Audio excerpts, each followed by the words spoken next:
بتایا کہ ایک روح ہے جو ہلکی ہے, جس کا جسم نہیں ہے, وہ باقاعدہ باڈی سے نکلتی ہے.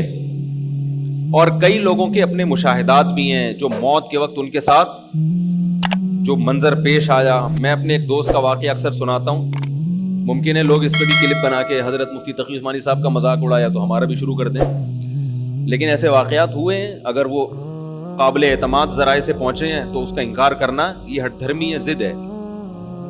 میرے ایک دوست ہیں, بہت پرانے دوست ہیں, 18 سال سے میرا خیال ہے میں ان کو جانتا ہوں.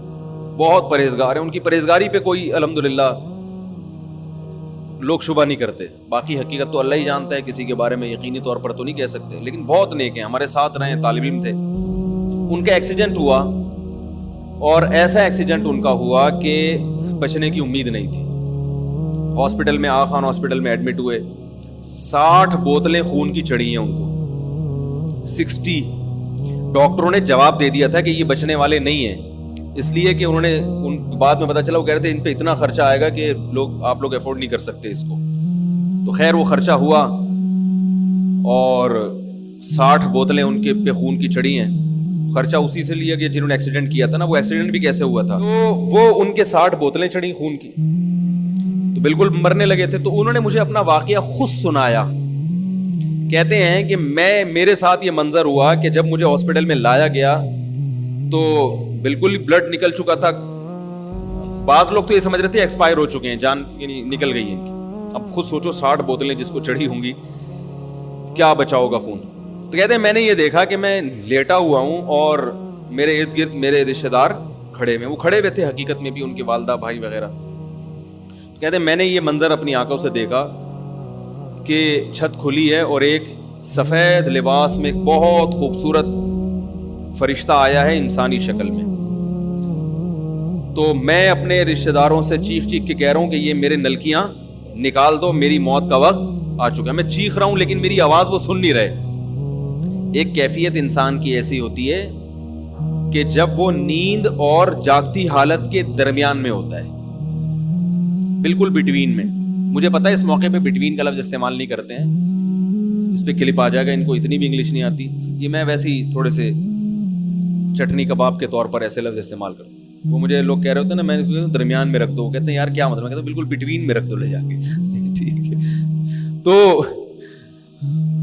وہ جو ہے میں نے, وہ کہتے ہیں کہ میں بتا رہا تھا کہ ایک حالت ہوتی ہے انسان کی, جاگتی حالت اور خواب کے درمیان میں, جہاں وہ کچھ خواب بھی دیکھ رہا ہوتا ہے اور کچھ اس زندگی سے بھی اس کا تعلق ہوتا ہے. تبھی آپ اس سے کچھ بات پوچھیں گے تو وہ جواب دے گا, مگر الٹے سیدھے جواب دے گا. غنودگی میں نا جواب دینا اس کی علامت ہے کہ وہ آپ کے سوال کو سن رہا ہے, اور غلط جواب دینا اس کی علامت ہے کہ آدھا یہاں ہے آدھا کہیں اور ہے. ایسا ہوتا ہے نا غنودگی میں.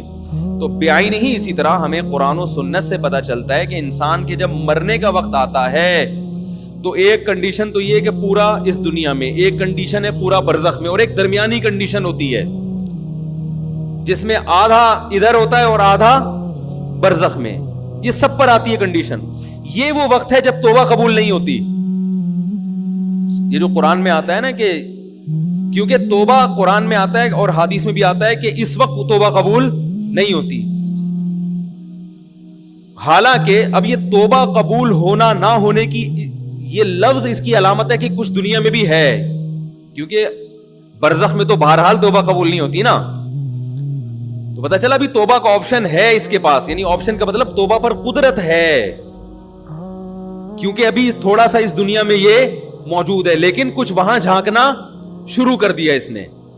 اب چونکہ وہ آخرت کا منظر دیکھ لیتا ہے اپنی آنکھوں سے کہ میں مر کے مٹی نہیں ہو رہا, میں ختم نہیں ہو رہا, بلکہ ایک جہاں سے دوسرے جہاں میں میری روح شفٹ ہو رہی ہے. تو اس وقت جو منظر جب وہ دیکھتا ہے اپنی آنکھوں سے, کچھ یہاں اور کچھ وہاں, تو اس کو سکرات موت کہتے ہیں. اس کو کیا کہتے ہیں؟ اس کو غرغرہ بھی کہتے ہیں. حدیث میں آتا ہے ان اللہ یقبل توبۃ عبدہ ما لم یغرغر. جب روح اٹکنے لگتی ہے نا اس وقت تک اللہ بندے کی توبہ قبول کرتے ہیں, اس وقت نہیں کرتے پھر, کیونکہ اب یہ ایمان غیب کا نہیں رہا, اب یہ دیکھ لیا انسان نے. اب وہ سارے اس کے دلائل جو ہے نا کہ میری عقل نہیں مانتی, مجھے اللہ نظر نہیں آتا, اور مجھے تو فرشتے نظر نہیں آتے, آج تک سائنسدانوں نے کوئی لیبارٹری میں فرشتہ دریافت کیوں نہیں کیا. یہ ساری اس کی بحثیں کیا ہو جاتی ہیں, یہاں ختم ہو جاتے ہیں, اللہ اس کو دکھا دیتے ہیں. تو وہ کہتے ہیں کہ میں نے دیکھا کہ اس کنڈیشن میں ہوں میں, اور میں نے دیکھا کہ چھت کھلی ہے, میں چیخ رہا ہوں کہ بھائی ہٹ جاؤ, میری موت کا وقت آ گیا, یہ نلکیاں نکال دو. کیوں؟ اور وہ فرشتہ قریب آتا جا رہا ہے. کہہ رہے وہ قریب آتے آتے آتے آتے اس میں خوشبوئیں, بڑا خوبصورت اس کا چہرہ, بڑا نورانی اس کا سفید لباس اس کا. تو کہہ رہے اب دیکھو دینداری ہے نا, تو ہر وقت اللہ کی رضا کی فکر کہ اس موقع پر کیا کرنا ہے. کہہ رہے میں سوچ رہا اس موقع پر نبی کی کیا سنت ہے. تو فوراً خیال آیا نبی صلی اللہ علیہ وسلم نے آخری عمل جو کیا تھا وہ مسواک کا کیا تھا. دیکھو اسلام میں صفائی کی کیا ویلیو ہے یار. دنیا سے جانے سے پہلے دانت صاف کر کے جا رہے ہیں بھائی. میں صفائی کی بات کر رہا تھا. تو انہوں نے کہا کہ کہتے ہیں میں نے کہا کہ بھائی فوراً کیا چاہیے, مسواک, تاکہ اب فرشتے کے یہاں تک پہنچنے سے پہلے میں کیا کر لوں, نبی صلی اللہ علیہ وسلم کی یہ سنت زندہ کر لو, مسواک کر لو. تو وہ کہہ رہے میں چیخ رہا ہوں, کوئی مجھے مسواک نہیں دے رہا. وہ فرشتہ آیا آیا آیا آتے آتے کہہ رہے میں اس کی ناک میری ناک کے بالکل قریب پہنچ گئی, بالکل ابھی ٹچ ہونے والی تھی کہ اس نے ایسے نیگیٹو میں سر ہلانا شروع کر دیا, نہیں ہوتے ہوتے ریورس ہو گیا, وہ چلا گیا. اور کہہ رہے میں ہوش میں آ گیا. یعنی ہوش کا مطلب میں میرے حواس مکمل کیا ہو گئے, بحال ہو گئے. تو اور یہ اور بھی بہت لوگوں کے ساتھ واقعات ہوئے ہیں. ہماری نانی اس طرح کا ایک واقعہ سنایا کرتی تھی. تو بہت لوگوں کے ساتھ ممکن ہے یہ دماغی تخیل ہو, عین ممکن ہے,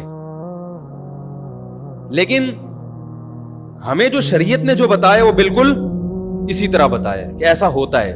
ان کے ساتھ سچی مچی میں ہوا ہے, یہ ان کو دماغ میں خلل ہوا تھا, یہ مجھے معلوم نہیں, لیکن یہ بھی تو ممکن ہے کہ یہ حقیقی واقعہ ہو. کیونکہ جب ایک چیز شریعت نے بتائی ہے کہ ایسا ہوتا ہے, تو بھائی اگر کسی کے ساتھ ہو رہا ہے تو بلا وجہ اس کا انکار کرنے کی ضرورت نہیں ہے. جیسے شریعت نے بتایا قبر کا عذاب ہوتا ہے, بعض دفعہ وہ عذاب اللہ دنیا میں دکھا دیتے ہیں. اب اگر کوئی شخص کہہ رہا ہے میں نے اس عذاب کو اپنی آنکھوں سے دیکھا ہے, آپ اس کا مذاق اڑانا شروع کر دو, اور وہ آدمی بھی قابل اعتماد ہو, عین ممکن ہے وہ نہ دیکھا ہو, اس کا دماغی تخیل ہو, لیکن یہ بھی تو پاسبل ہے کہ دیکھا ہو. ہمارے ایک دوست نے ایک واقعہ سنایا تھا قبر کے عذاب کا, مجھے یقین نہیں تھا, میں نے کہا ایسا نہ ہو ان کے دماغ میں تخیل ہو. تو میں نے اس کی تصدیق کروائی اس علاقے میں, اس گاؤں میں, اور لوگوں کو کال کر کے پوچھی ایسا ہوا, انہوں نے کہا ایسا ہوا ہے.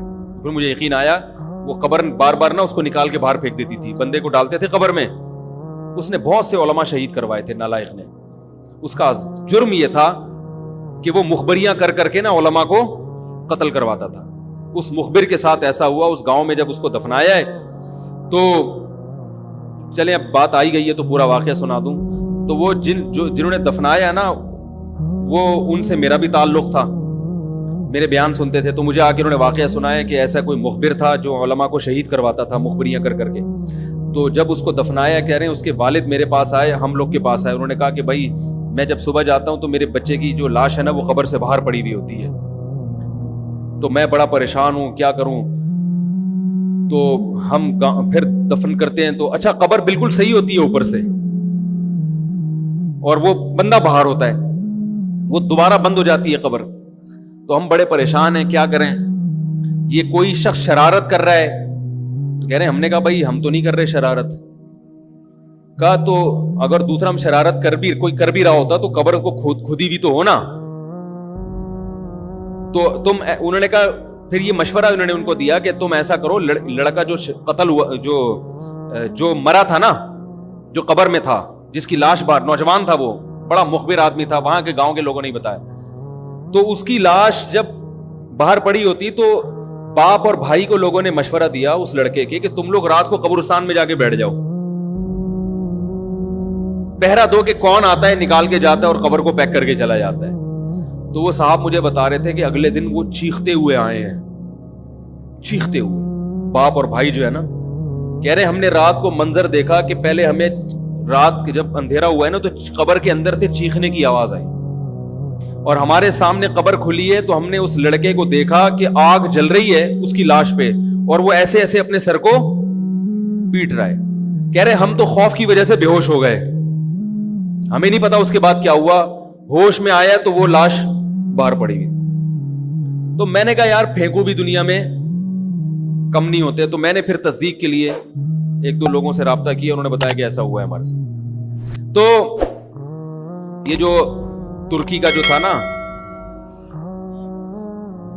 اتا ترک, وہ مصطفیٰ کمال کو میں اکثر بیچارے کو کمال اتا ترک جو ہے نا, تو وہ غلطی سے کئی دفعہ میں نے کمال اتا ترک کے چکر میں مصطفیٰ کمال کا واقعہ بیان کر دیا. وہ مصطفیٰ کمال کا نہیں ہے, وہ کمال اتا ترک ہے. تو بھائی مصطفیٰ کمال اگر سن رہے ہو تو پیش کی معذرت. تو کمال اتا ترک کا بھی یہی ہوا ہے, مسلمانوں کا قاتل تھا, علماء کا قاتل تھا. ترکی سے خلافت اسلامیہ کو اس نے ختم کر دیا. بہت یہ جو آج جو کچھ دنیا میں ظلم ہو رہا ہے, اس سب کی بنیاد رکھنے والا اتا ترک ہے. خلافت عثمانیہ ہوتی تو نہ کشمیر کا مسئلہ کھڑا ہوتا, نہ بوسنیا کا مسئلہ کھڑا ہوتا. یہ ساری مصیبتیں جو آئی ہیں, مسلمانوں کا جو اتحاد ختم ہوا, تو اس کے ساتھ بھی ایسا ہی ہوا. اس کو جب قبر میں دفنایا, قبر نے باہر پھینک دیا, نتیجہ یہی نکلا کہ اس کی قبر زمین کے اوپر ہے. تو وہ جو اس کے فالوورز ہیں وہ کہتے ہیں دیکھو ہمارے حضرت اتنے پہنچے ہوئے ہیں کہ اوپر دفن ہے. تو جو بوڑھے بوڑھے لوگ ہیں نا ترکی کے, وہ آپ کو بتائیں گے کہ یہ محترم کو زمین نے قبول نہیں کیا, نکال کے باہر. تو بعض دفعہ قبر خود بتا دیتی ہے, بعض دفعہ. اچھا مجھے چلیں چھوڑیں, بات سے بات نکل جائے گی, وہ ہمارا موضوع رہ جائے گا. تو فرشتہ کہاں پہنچا؟ قریب, ہاں واپس چلا گیا تھا فرشتہ, ٹھیک ہے. تو وہ بالکل قریب آ کے واپس چلا گیا. تو ایسا ہوتا ہے بعض دفعہ, ہوتا ہے.